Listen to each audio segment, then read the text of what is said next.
Hello everyone, this is Anita. You welcome in my YouTube channel Anita Biology Classes. पिछले lecture में हम लोग stomach देखे थे और लीवर का कुछ फंक्शन स्टार्ट किए थे। आज हम इसी लेक्चर को कंटिन्यू करते हुए लीवर को पढ़ेंगे। लीवर हमने देखा था कि लीवर जो है वो बायलॉब स्ट्रक्चर होता है जिनके दो लोब होते हैं, बायलोब होते हैं। और इन लीवर के अंदर कुछ हेक्सागोनल स्ट्रक्चर पाए जाते हैं जिनको कहा जाता है हेपेटिक लोब्यूल्स। इस तरह से होते हैं हेक्सागोनल स्ट्रक्चर।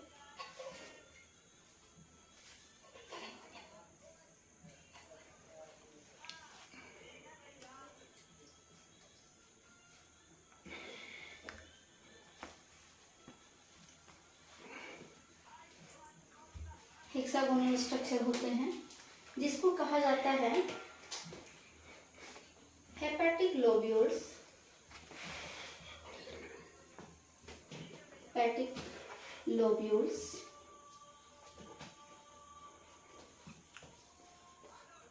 और ये हेपेटिक लोब्यूल्स जो होता है वो इसको हम बना लेते हैं। यहाँ पे ये इस तरह का स्ट्रक्चर होता है हेक्सागोनल।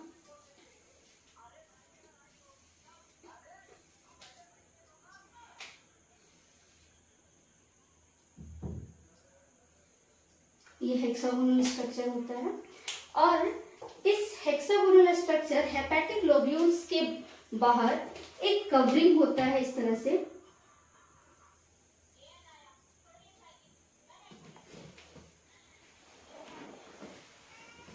कवरिंग होती है।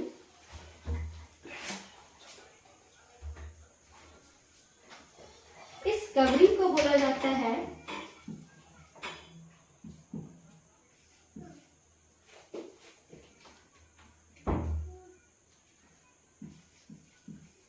Glisson's capsule.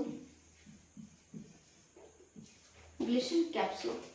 और इस हेपेटिक लोब्यूल्स के अंदर सेल अरेंज होते हैं लीवर सेल जिनको बोला जाता है हेपेटोसाइट।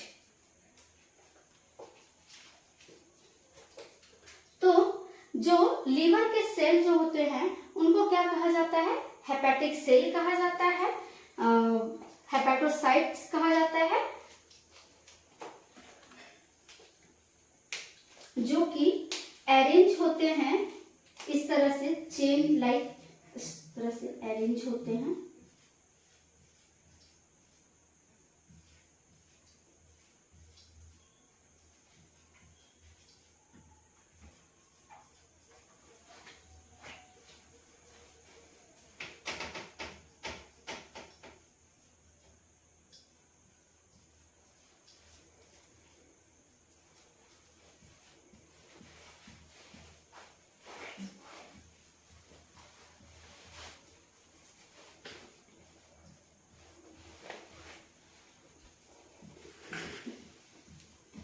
इस तरह से जो हेपेटोसाइट्स हैं वो अरेंज होते हैं लंबे लंबे लड़ियों के जैसा। This is hepatocyte. हेपेटोसाइट। तो लीवर के सेल को क्या कहा जाता है? हेपेटोसाइट कहा जाता है। अब जरा देखते हैं कि लीवर में कैसे ब्लड का ट्रांसपोर्टेशन होता है, वो पहले देख लेते हैं। ये है आर्टरी, ये अरोटा है और अरोटा से क्या होगा? आर्टरीज निकलेंगे। आर्टरीज जो कि क्या करेंगे? ब्लड देंगे लीवर को। और यहाँ पे पड़ा होता है स्मॉल इंटेस्टाइन। स्मॉल इंटेस्टाइन यहां से भी कुछ आर्टरीज निकलेंगे और ये हमारे स्मॉल इंटेस्टाइन को ब्लड देंगे।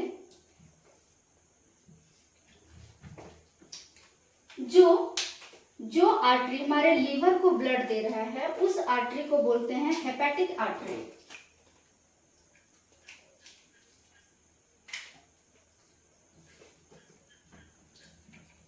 Hepatic artery.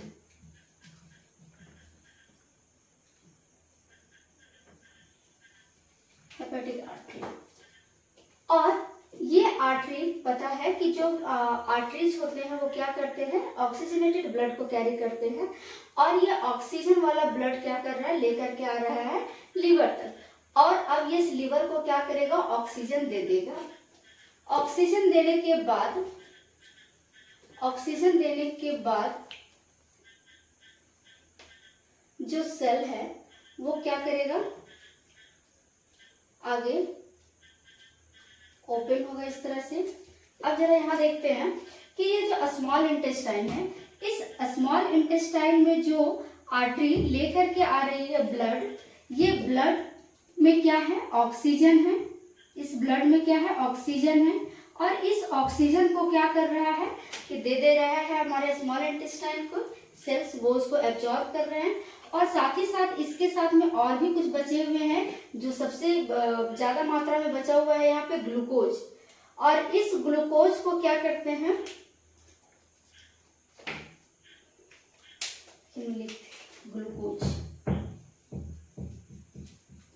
ग्लूकोज। और इस ग्लूकोज को, ये ग्लूकोज जो है पहले हमारे लीवर में जाएगा। इस तरह से जो ग्लूकोज है वो हमारे पहले लीवर में जाएगा। और लीवर में जो जा रहा है जिस वेन के द्वारा, ये वेन है, इस वेन को कहा जाता है हेपेटोपोर्टल वेन। हेपेटोपोर्टल वेन। Portal vein. अब ये जो वेन है ये, और यहाँ से जो आ रहा था हेपेटिक आर्टरी, ये दोनों एक साथ ज्वाइंट होकर के यहाँ से ज्वाइंट होकर के बाहर निकलते हैं, जिसको बोलते हैं हेपेटिक वेन।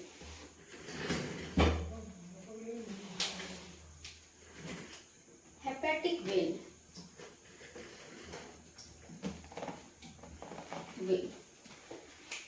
एक बार फिर से हम लोग इसको समराइज करते हैं कि ये क्या है, लीवर बाइल ऑफ स्ट्रक्चर होता है, जिसमें क्या होता है कि जो अरोटा है, अरोटा ये क्या करते हैं, आर्टरीज इससे जुड़े होते हैं। और ये आर्टरीज क्या करते हैं, खुलती है।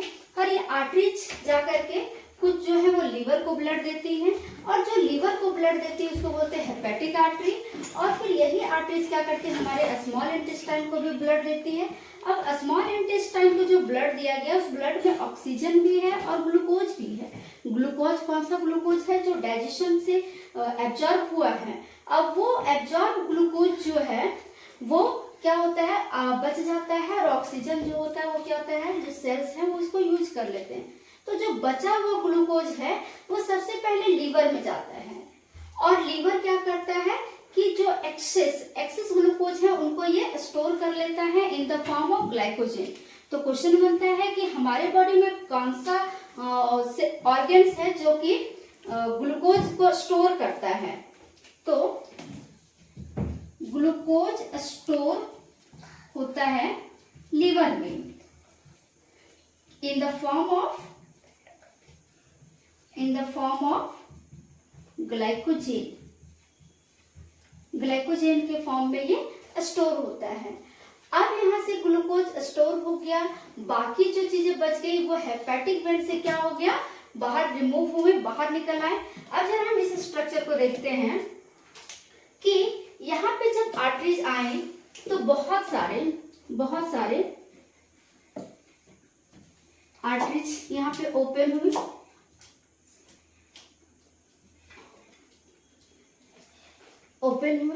और ये आर्टरीज जो है वो क्या की कि इसके अंदर खुल गई कैपिलरीज में। इस तरह से कैपिलरीज में खुली।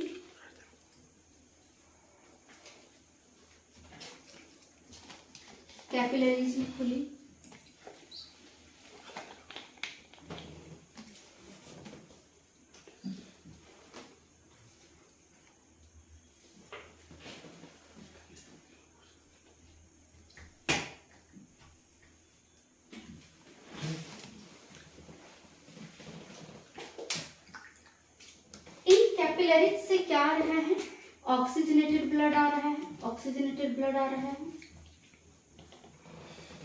ऑक्सीजनेटेड ब्लड आया। ये क्या है, ये आ रहा है रेड वाला ऑक्सीजनेटेड ब्लड।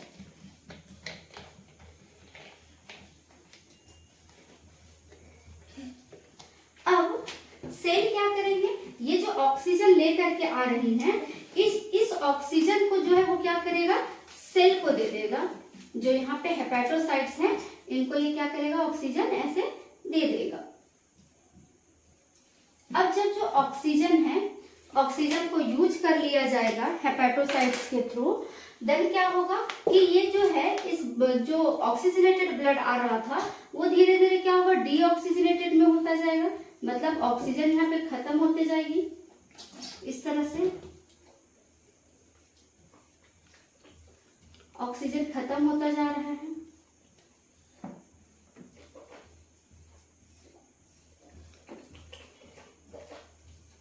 और जो डीऑक्सीजनेटेड है ब्लड है, वो सब एक जगह पे आकर के यहाँ पे स्टोर होते हैं। इस जगह पे आकर के स्टोर होते हैं, जिसको कहा जाता है ये ब्रांच ऑफ हेपेटिक आर्टरी, जो कि क्या कर रहे हैं, आगे जाकर के खुल रहे हैं कैपिलरीज में।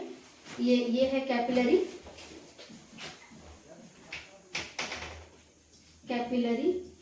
इस कैपिलरी को बोला जाता है सिनोसॉइड। इस सिनोसॉइड के अंदर क्या कर रहे हैं, जो हेपेटिक आर्टरीज हैं वो अपना ऑक्सीजन वाला ब्लड छोड़ रहे हैं, और ये ऑक्सीजन वाला जो ब्लड है वो क्या कर रहा है, सेल जो है वो एब्जॉर्ब कर रहे हैं ऑक्सीजन को, और ये धीरे धीरे क्या हो रहा है, जो सेल जो है वो ऑक्सीजन को एब्जॉर्ब कर रहे हैं।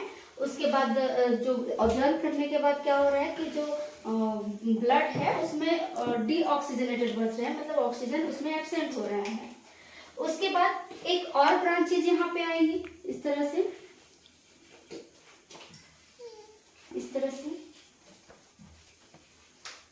जिसको बोलते हैं हेपेटिक पोर्टल वेन। ये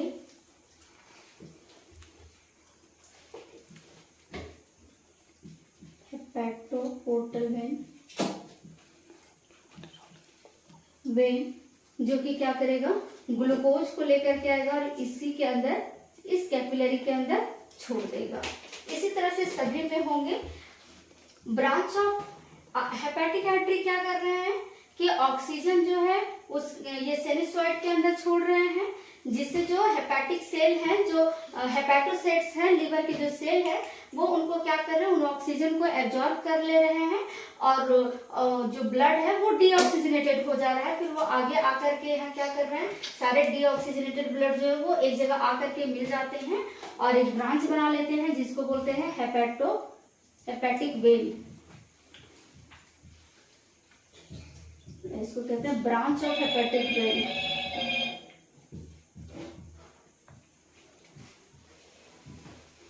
ब्रांच ऑफ हेपेटिक वेन। अब ये जो है, अभी तुमने देखा कि जो ब्रांच ऑफ हेपेटिक आर्टरी है वो क्या किए, ब्लड को इसमें देने का काम किए। जो हेपेटोपोर्टल वेन है वो क्या किया, ग्लूकोज इसके अंदर डालने का काम किया। अभी तक जो हेपेटोसाइट्स थे वो अभी सिर्फ और सिर्फ लेने का काम कर रहे थे। अब क्या होगा कि ये जो सेल है वो एक स्पेशल तरह का जूस प्रोड्यूस करते हैं, जिसको बोला जाता है बाइल जूस। और ये क्या होगा, बाइल जूस जो है वो एक जगह पे इस तरह से कलेक्ट होगा, सारे बाइल जूस जो है वो कलेक्ट होंगे और वो यहाँ से इस तरह से बाहर निकलेगा। इसको हम थोड़ा दूसरा कलर से बना लेते हैं। ये इस तरह से जाएंगे यहाँ पे। अब ये क्या हो रहा है कि ये जो है वो बाइल को कलेक्ट करके लेकर के जा रहा है, इसलिए हम इसको बाइल डक्ट कह सकते हैं। क्या कह सकते हैं, बाइल डक्ट। अब इसी तरह से ये सारे स्ट्रक्चर में देखेंगे थ्री डॉट्स तीनों देखेंगे इस तरह से।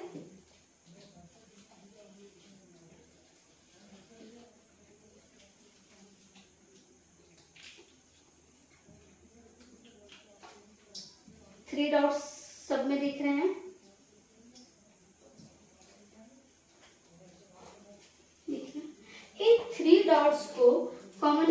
जाता है portal triode. Portal triode, tried. एक बार समराइज करते हैं कि क्या क्या चीज हम लोग देखें। लीवर क्या होता है? बाइल ऑफ स्ट्रक्चर होता है। लीवर जो है, लीवर के सेल्स को क्या कहा जाता है? हेपेटोसाइट कहा जाता है। और इस लीवर के अंदर हेक्सागोनल स्ट्रक्चर पाया जाता है, जिसको क्या बोला जाता है? जिसको बोला जाता है हेक्सागोनल हेपेटिक लोब्यूल्स। और ये जो है, इसके बाहर एक कवरिंग होता है, ये चमकता हुआ कवरिंग होता है, जिसको क्या बोलते हैं? ग्लिसन्स कैप्सूल कहते हैं। और इसके अंदर क्या क्या चीजें होती है उसको समझने से पहले थोड़ा सा इसको एक बार और देखेंगे कि ये क्या है? अरोटा है। और अरोटा क्या करती है कि बहुत सारे आर्टरीज में ओपन होती है। और ये आर्टरीज जो है वो क्या करती है कि कुछ आर्टरीज जो है वो हमारे लीवर से ब्लड को लेकर के आती है, ऑक्सीजनेटेड ब्लड को। और जो ऑक्सीजनेटेड ब्लड को लेकर के आ रही है उसको बोला जाता है हेपेटिक आर्टरी। और यहाँ पे जो है आर्टरीज वो हमारे इंटेस्टाइन तक भी ब्लड लेकर के आने का काम कर रही है। अब जो है, जो ऑक्सीजनेटेड ब्लड लेकर के आई है आर्टरीज, वो ब्लड जो है वो हमारे जो इंटेस्टाइन के सेल हैं और जो लीवर के सेल हैं वो उसको क्या कर लिए? एब्जॉर्ब कर लिए। एब्जॉर्ब करने के बाद क्या बच गया कि यहाँ पे ये जो आगे ओपन होता है सेल देने के बाद, ऑक्सीजन देने के बाद, इसको हम लोग बोलते हैं हेपेटोपोर्टल वेन। ये क्या करता है कि जो एब्जॉर्ब ग्लूकोज होता है हमारे इंटेस्टाइन में, उसको ये एब्जॉर्ब कर लेता है, जिससे क्या होता है कि इसमें ग्लूकोज की मात्रा अधिक हो जाती है।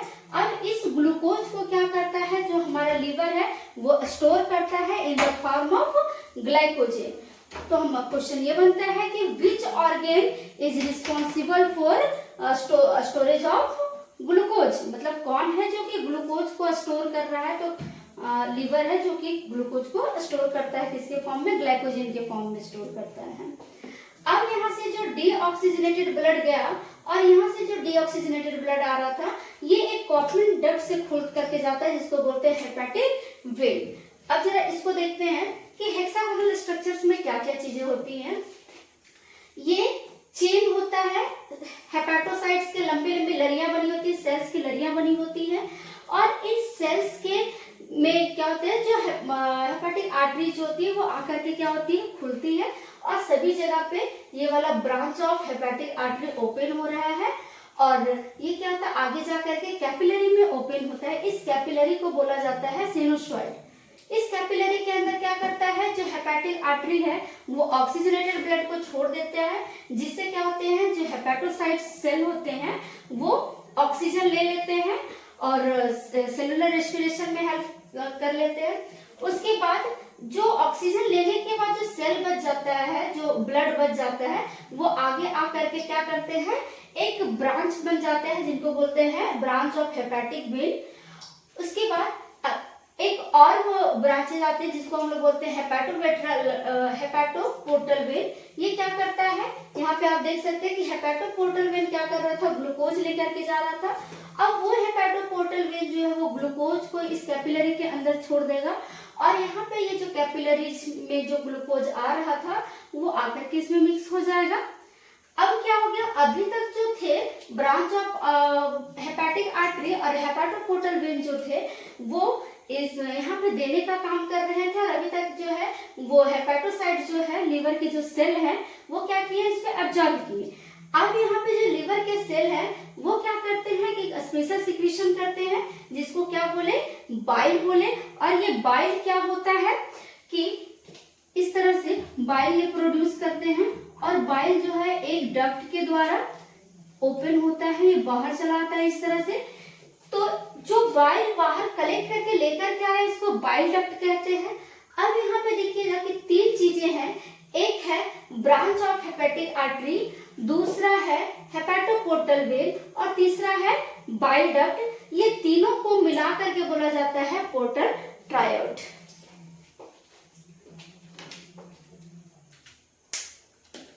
आप इसका स्क्रीनशॉट ले सकते हैं। अब हम लोग देखते हैं फंक्शन ऑफ लीवर।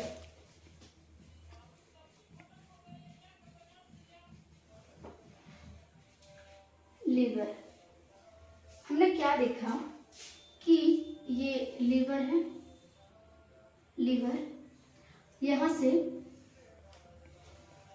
आर्टरी आई, ये स्मॉल इंटेस्टाइन है। ये आर्टरी क्या की, यहाँ से oxygenated blood, oxygenated blood, blood liver को दिए। इस आर्टरी को बोले हेपेटिक आर्टरी, आर्टरी। ये इंटेस्टाइन है, इंटेस्टाइन में भी यहाँ से आया, यहाँ से आर्टरी आया, ये इंटेस्टाइन को भी ब्लड दिया, ऑक्सीजनेटेड ब्लड, यहाँ पे ऑक्सीजनेटेड ब्लड। अब यहाँ पे ऑक्सीजन क्या हो गया कि जो इंटेस्टाइन था वो एब्जॉर्ब कर लिया। अब यहाँ पे जो ऑक्सीजन एब्जॉर्ब करने के बाद जो डीऑक्सीजनेटेड ब्लड बचा, उससे क्या होगा कि ये चला आएगा इस लीवर के अंदर, डीऑक्सीजनेटेड ब्लड चला आता है लीवर के अंदर। और अब इस डीऑक्सीजनेटेड ब्लड जो है वो वेना कावा में ना जा करके जाता है लीवर में, लेकिन इसमें क्या होता है, डीऑक्सीजनेटेड ब्लड के साथ साथ इसमें ग्लूकोज होता है, एक्सेस ग्लूकोज का अमाउंट होता है। तो अब ये जो ग्लूकोज है वो कहाँ चला आया, लीवर में।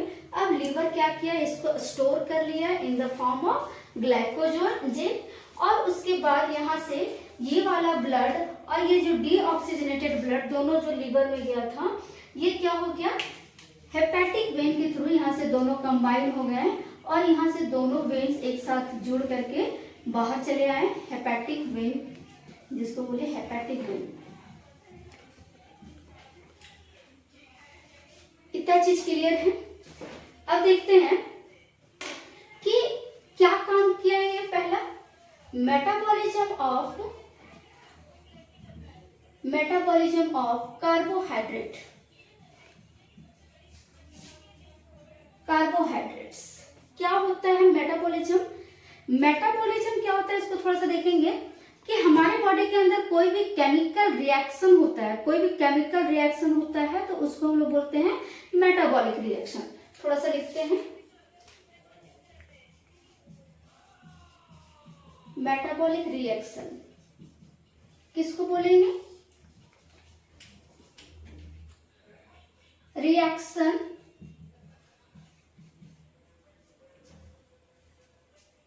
एक मिनट, chemical reaction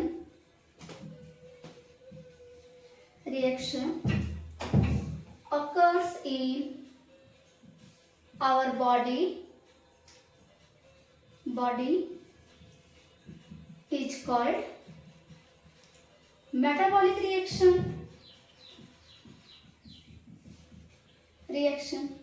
और ऐसे ही कई सारे मेटाबॉलिक रिएक्शन हमारे बॉडीज में होते हैं। जब ग्रुप ऑफ मेटाबॉलिक रिएक्शन होंगे तो उन्हीं को बोला जाता है मेटाबॉलिज्म। अब इसमें क्या हो रहा है कि जो मेटाबॉलिज्म ऑफ कार्बोहाइड्रेट है, इसमें क्या हो रहा है कि जो कार्बोहाइड्रेट्स हैं वो इसमें बन रहे हैं और टूट रहे हैं। मतलब यहाँ पे दो काम होगा मेटाबॉलिज्म में कि यहाँ पे कार्बोहाइड्रेट्स जो है वो क्या होगा, वो उनका फॉर्मेशन भी होगा और ब्रेकडाउन भी होगा। तो फॉर्मेशन देखिए, ये कार्बोहाइड्रेट्स क्या है, जब ये लीवर में जाता है तो ग्लूकोज के फॉर्म में होता है, ग्लूकोज। और इस ग्लूकोज को ये स्टोर करता है ग्लाइकोजन के फॉर्म में। ग्लाइकोजन जब एक्सेस मात्रा में ग्लूकोज बढ़ जाता है तो वो किस में चेंज हो जाता है, ग्लाइकोजन में चेंज हो जाता है। अब यहाँ पे एक चीज और देखेंगे कि जब हम खाना खा रहे हैं, अगर हमारा मेटाबॉलिज्म, जैसे क्या होता है कि कुछ लोग कहते हैं कि हम लोग पानी भी पिए तो ये हमारे शरीर को लग जाता है, मतलब कम भी खाना खा रहे हैं तो भी हमारा शरीर लग जा रहा है। कुछ लोग बहुत ज्यादा खाना खा रहे हैं फिर भी उनका शरीर नहीं लग रहा है। तो ये कहाँ से होता है, मेटाबॉलिज्म के कारण हो सकता है कि वो जो खा रहे हैं, अगर किसी पर्सन में अगर मेटाबॉलिज्म फास्ट है, उनका जो मेटाबॉलिक रेट है वो क्या है, फास्ट है, देन उसका डाइजेशन क्या होगा, फास्ट होगा। और डाइजेशन फास्ट होगा तो ये जो ग्लूकोज है वो ग्लाइकोजन में कन्वर्ट नहीं होगा, जिसके कारण वो जो है पतले दुबले दिखेंगे। लेकिन वही अगर मेटाबॉलिज्म जो है वो स्लो रेट में है, अगर मेटाबॉलिज्म धीरे हो रहा है, तो वो जो खाना खा रहे हैं वो जल्दी से डाइजेस्ट नहीं होता है, और वो जो ग्लूकोज है वो किस में चेंज हो जाता है, ग्लाइकोजेन में चेंज होने लगता है। अब देखते हैं कि जब हम लोग फास्ट में होते हैं, मतलब जब हम लोग फास्टिंग करते हैं, उपवास रखे रहते हैं, उस टाइम तो हम खाना नहीं खाते रहते हैं, फिर भी हमारा बॉडी क्या करता है, उस टाइम पे वर्क करता रहता है। उस टाइम पे क्या होता है कि ये जो ग्लाइकोजेन है, ये जो ग्लाइकोजेन है वो क्या होता है, ब्रेक डाउन होता है। ग्लाइकोजेन जो है वो ब्रेक डाउन हो जाता है ग्लूकोज में, और फिर इस ग्लूकोज का जो है वो हमारा बॉडी क्या करता है, हमारे जो सेल होते हैं वो सेलुलर रेस्पिरेशन करके क्या करते हैं, एटीपी बनाते हैं। अब ये अगर हमारे ब्लड में बहुत ज्यादा मात्रा में ग्लूकोज बढ़ गया है, तो ब्लड में ग्लूकोज लेवल बढ़ जाने का मतलब क्या होता है, डिजीज होता है, जिसको हम लोग डायबिटीज कहते हैं, डायबिटीज। अब ये डायबिटीज को कंट्रोल कौन करेगा, इस डायबिटीज को कंट्रोल करता है इंसुलिन। लिख देते हैं यहाँ पे, excess amount of glucose in blood cause diabetes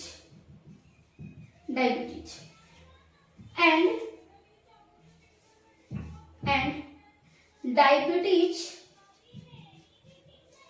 are controlled by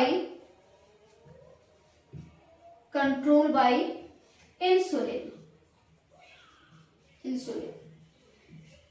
अगर हमारे ब्लड में ग्लूकोज का मात्रा बढ़ जाता है तो क्या हो जाता है, डायबिटीज हो जाता है। और वो डायबिटीज जो है उसको कंट्रोल करने का काम कौन करता है, इंसुलिन करता है।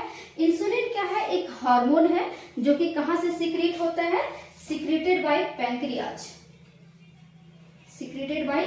पैंक्रियाज। हम आगे नेक्स्ट लेक्चर में पैंक्रियाज को देखेंगे, अभी बस इतना देखते हैं। इंसुलिन कहां से सीक्रेट हो रहा है, पैंक्रियाज से सीक्रेट हो रहा है। एक्सेस अमाउंट अगर ग्लूकोज का हो रहा है तो फिर क्या हो जाएगा, यहाँ पे डायबिटीज हो जाएगा। अब देखते हैं कि जो ग्लाइकोजेन है, ये ग्लूकोज में कन्वर्ट होता है। इसके लिए भी एक एंजाइम रिस्पॉन्सिबल है जिसको बोलते हैं ग्लूकागोन। यहाँ पे ग्लूकागोन के हेल्प से ही क्या होता है, जो ग्लाइकोजेन है वो ग्लूकोज में चेंज होता है, और ग्लूकागोन भी जो है वो पैंक्रियाज से ही सीक्रेट होता है। सो पैंक्रियाज से और क्या सीक्रेट हुआ,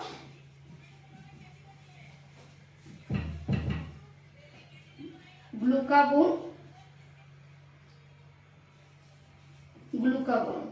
ठीक है, जो कि क्या करता है, ग्लाइकोजेन को ग्लूकोज में कन्वर्ट करने का काम करता है। तो ये हमने देखा मेटाबॉलिज्म ऑफ कार्बोहाइड्रेट। दूसरा फंक्शन देखते हैं,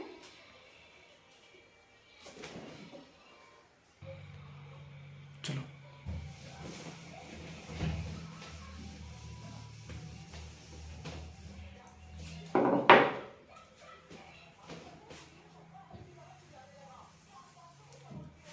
अब हम दूसरा फंक्शन देखते हैं, मेटाबॉलिज्म ऑफ प्रोटीन। सेम क्या होगा यहाँ पे, formation of protein and breakdown of protein. मतलब प्रोटीन का बनना और निर्माण और टूटना दोनों क्या कहलाएगा, मेटाबॉलिज्म ऑफ प्रोटीन कहलाएगा। उसी तरह से ये इसका और भी तीसरा फंक्शन है, मेटाबॉलिज्म ऑफ लिपिड। सेम वही चीज क्या होगा यहाँ पे, formation of lipid and breakdown of lipid.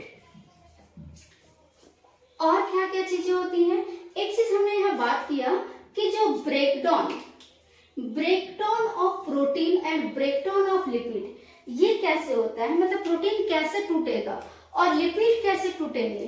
तो हमने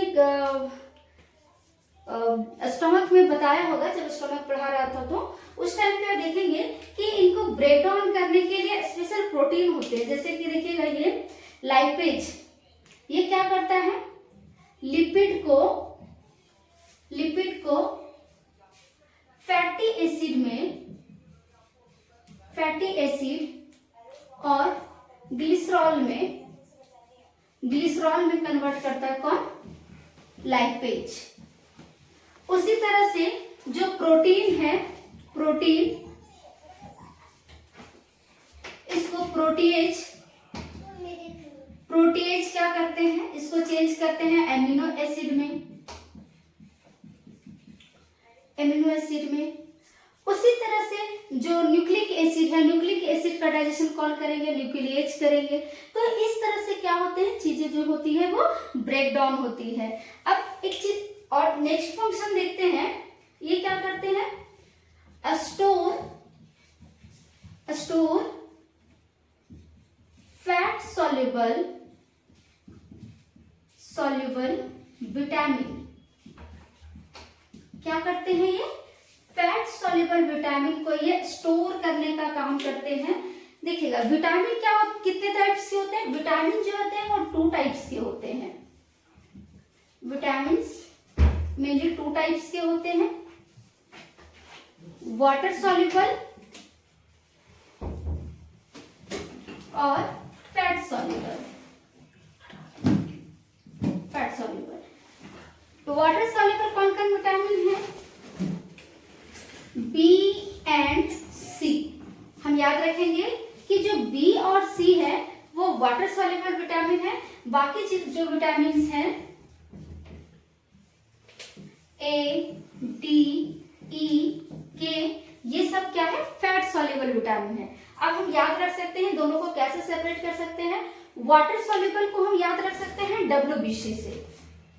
कैसे याद रख सकते हैं, WBC से। W फिर क्या हुआ, वाटर सॉल्युबल विटामिन।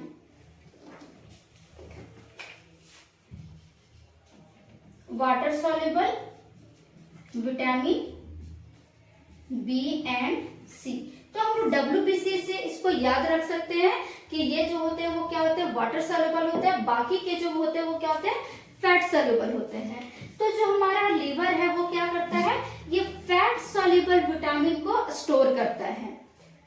अब आप इसको नोट कीजिए और नहीं तो स्क्रीनशॉट लीजिए।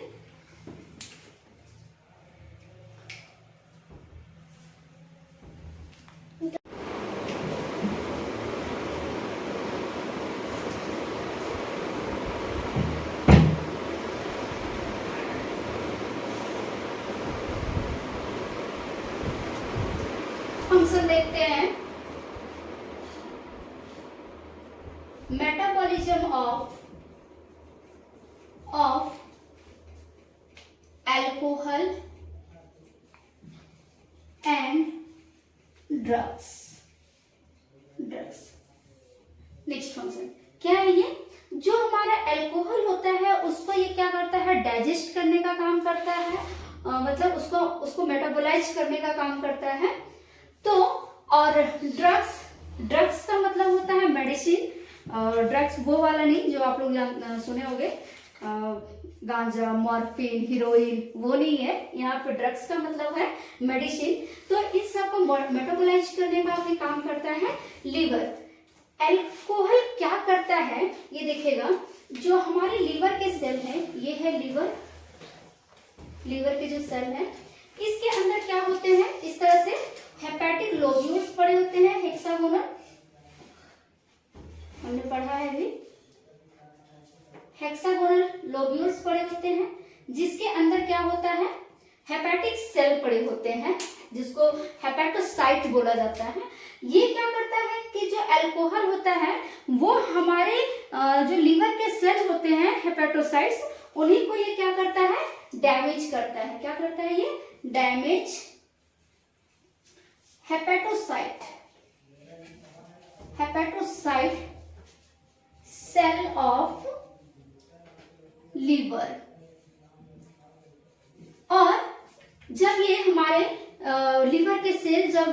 डैमेज करने लगेंगे, जब प्रॉब्लम्स होने लगेगा, जिससे जो मरने लगेंगे, तो एक डिजीज होता है जिसको बोलते हैं cirrhosis.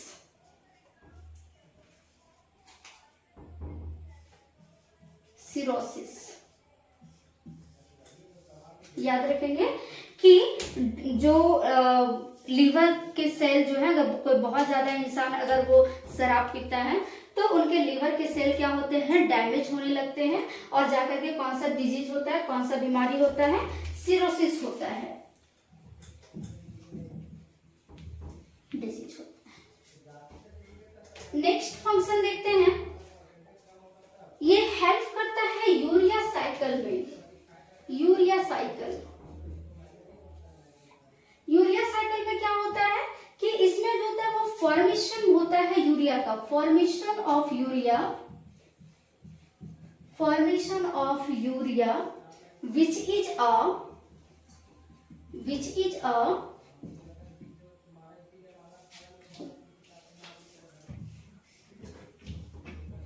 waste substance that is excrete out from the body। मतलब यूरिया क्या है, हमारे बॉडी का एक वेस्ट ऑर्गन है जो कि क्या करता है, मतलब वेस्ट सबस्टांस है जो एक्सक्रीटरी सिस्टम के द्वारा क्या होता है, बाहर निकल जाता है। इसी तरह से जो ऑर्गेनिजम्स हैं इस दुनिया में, जितने भी ऑर्गेनिजम्स हैं, उनको वेस्ट प्रोडक्ट के अकॉर्डिंग क्या किया है, 3 भागों में बांटा गया है। जैसे एक है, थोड़ा सा देख लीजिएगा इसको, एमिनोटेलिक,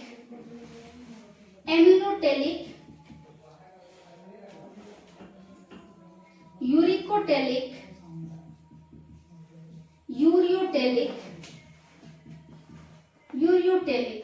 देखिएगा, एमिनोटेलिक जो है ये क्या होते हैं, वैसे जीव जिनका वेस्ट प्रोडक्ट क्या होता है, अमोनिया होता है, जिसका वेस्ट प्रोडक्ट क्या होता है, अमोनिया होता है, और ये ऑलमोस्ट कैसे होता है, ये एक्वेटिक ऑर्गेनिजम्स होते हैं। यूरिकोटेलिक जिसका वेस्ट ऑर्गन क्या होता है, uric acid, as for example birds. उसी तरह से यूरियोटेलिक उसको बोलेंगे जिसका वेस्ट सबस्टांस क्या होगा, यूरिया होगा। जैसे ह्यूमंस का बात करें तो हम क्या है, हम है यूरियोटेलिक, हमारा जो वेस्ट ऑर्गन होता है वो क्या होता है, यूरिया, और इस यूरिया का जो फॉर्मेशन होता है उसी को बोलते हैं यूरिया साइकिल या यूरिक साइकिल भी बोलते हैं, जो कि कहाँ कंप्लीट होता है, हमारे लीवर में होता है। नेक्स्ट फंक्शन देखेंगे, activation of vitamin D. Vitamin D को ये क्या करता है, एक्टिवेट करता है। देखिए, आप लोग एक चीज सुने होंगे कि जो विटामिन डी है वो हमारे हमको कहाँ से मिलता है, धूप से मिलता है, लेकिन ये पाया कहाँ जाता है, तो विटामिन डी जो है वो हमारे ही स्किन में पाए जाते हैं, जो कि सनलाइट पड़ने पे क्या होता है, ये एक्टिवेट होता है। और ये क्या करता है, हमारे जैसे कि हम लोग क्या बोले कि हम जब दूध पीते हैं, दूध से क्या होता है, कैल्शियम मिलता है, और वो कैल्शियम हम लोग बोलते हैं कि दूध पी लिए तो हमको कैल्शियम मिल गया, हमारा बोन क्या हो गया, स्ट्रांग हो गया। लेकिन जो हम लोग कैल्शियम लिए, जो हम लोग दूध पिए, उसमें क्या, कौन सा मिनरल था, कैल्शियम था। उस कैल्शियम को डाइजेस्ट करने के लिए रिस्पॉन्सिबल हो जाता है विटामिन डी, जो कि क्या करता है, एक्टिवेशन का काम करके क्या करता है, हमारे जो लीवर है वो उसको विटामिन डी को एक्टिवेट करने का काम करता है। नेक्स्ट देखते हैं बाइल फॉर्मेशन। ये हमने मेटाबॉलिक फंक्शन देखा, अब हम लोग देखते हैं बाइल फॉर्मेशन।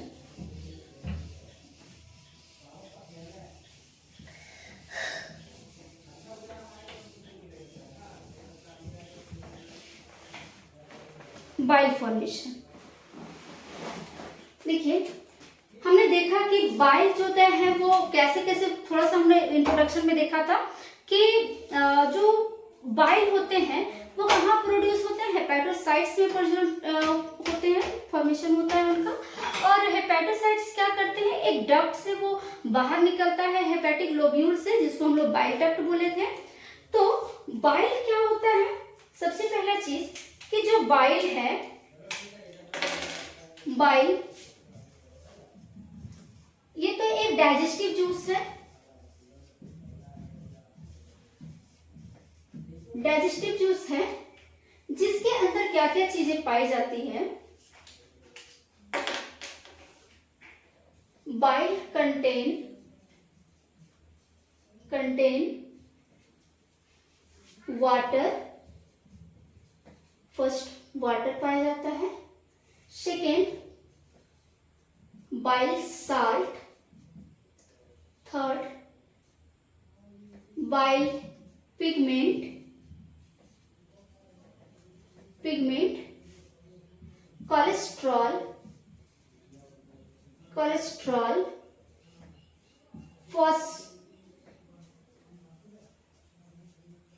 फॉस्फोलिपिड, ये देखिएगा। इतने कुछ हैं जो कि क्या कहाँ पाए जाते हैं? बाइल में पाए जाते हैं। वाटर क्या है? देखिए वाटर जो होता है वो नॉर्मल चीजें हैं, जिसमें क्या होता है, ये ज्यादा मात्रा में वाटर होते हैं बाइल में। दूसरा क्या है? Bile salt. जो बाइल साल्ट है ये दो तरह से वर्क करता है, इसके दो मेन फंक्शन है। ये क्या करता है? एक तो ये एक्टिवेट करता है लाइपेज को, मतलब लिपिड के ब्रेक डाउन करने के लिए हमको क्या चाहिए? लाइपेज चाहिए, जिसको एक्टिवेट करने का काम कौन करता है? बाइल साल्ट करता है। दूसरा फंक्शन क्या है इसका?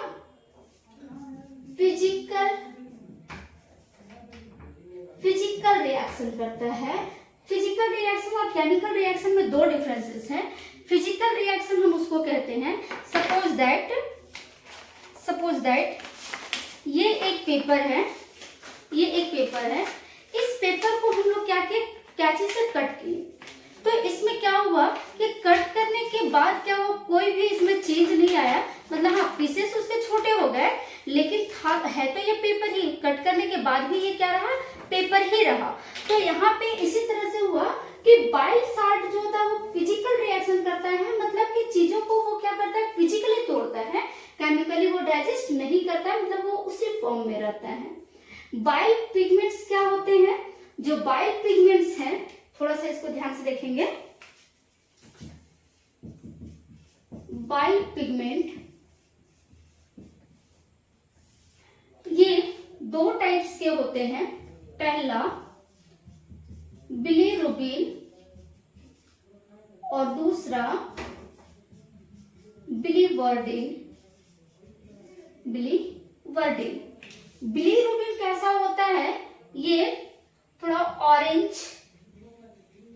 ऑरेंज येलो कलर का होता है, और जो बिलीवर्डिन होता है ये ग्रीन कलर का होता है, जो कि ऑलमोस्ट क्या है? ये वेस्ट सब्सटेंस है, जो कि क्या करता है? हमारे एक्सक्रीटरी सिस्टम से आउट हो जाता है। जो हमारा लीवर है वो क्या करता है? इन पिगमेंट्स को बाइल में फेंक देता है, और बाइल क्या करता है? उसको बॉडी से एक्सक्रीट कर देता है।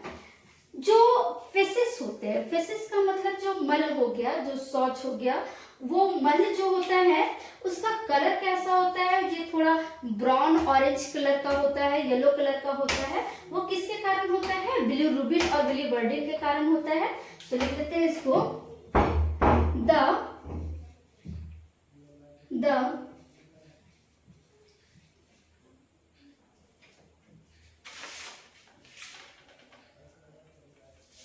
the brown yellow color of faces is due to presence of these pigments. तो इन पिगमेंट्स के कारण ही क्या होता है? जो मल का कलर होता है वो कैसा होता है? ब्राउन येलो कलर होता है। कोलेस्ट्रॉल क्या होता है? कोलेस्ट्रॉल भी हमारे बाइल जिसमें पाया जाता है। फॉस्फोलिपिड भी बाइल जिसमें पाया जाता है, जो कि क्या होता है, एक वेस्ट सबस्टांस होता है जिसको बाइल क्या करता है, with the help of our excretory system ये बॉडी से बाहर हो जाता है। सो आज हमने देखा टोटल लीवर का स्ट्रक्चर देखे, उसका फंक्शन देखे। तो आप लोगों को कैसा ये वीडियो लगा? वीडियो पसंद आया हो तो लाइक शेयर सब्सक्राइब करें। Thanks for watching me.